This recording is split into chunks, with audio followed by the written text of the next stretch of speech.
আসসালামু আলাইকুম। আবু বলো আসসালামু আলাইকুম। কিরাম আছেন সবাই? আমার টুনি আসার খাতি খাতি আমরা রাজঘাটে চলে আসছি।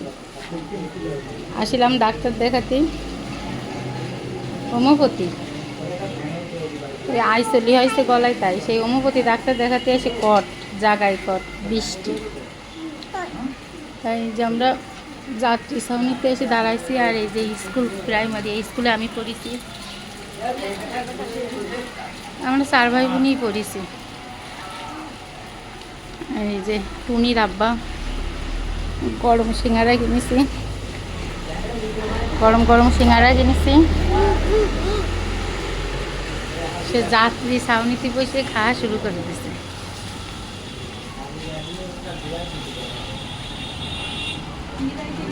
আমরাও বেরোইছি, ওষুধ নিছি আর বৃষ্টির আসা শুরু।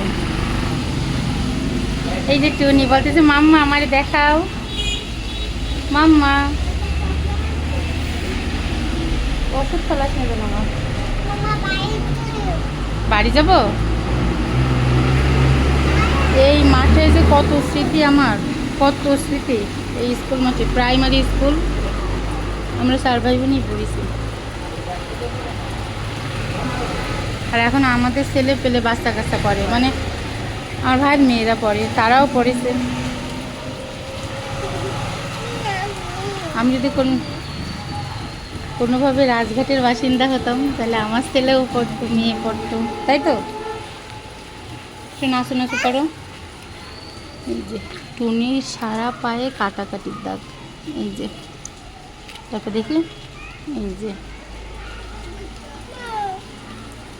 শুধু পড়ে যায় আর ব্যথা পায়, পড়ে যায় আর ব্যথা পায়।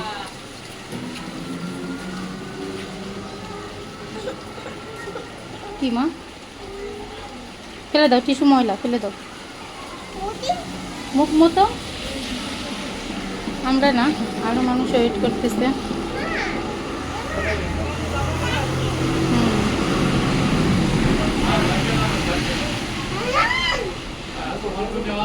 মোটামুটি ভালোই হয়েছে যাত্রী ছাউনিটা দিয়ে।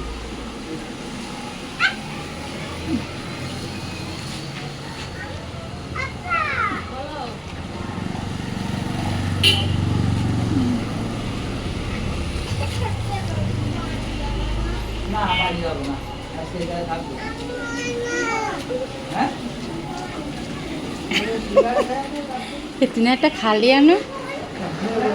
ওরে আমার আল্লাহ,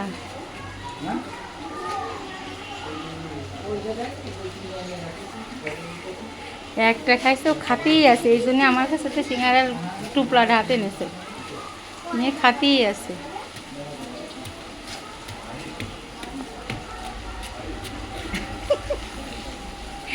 আল্লাহ হাফেজ করে দাও। আল্লাহ হাফেজ।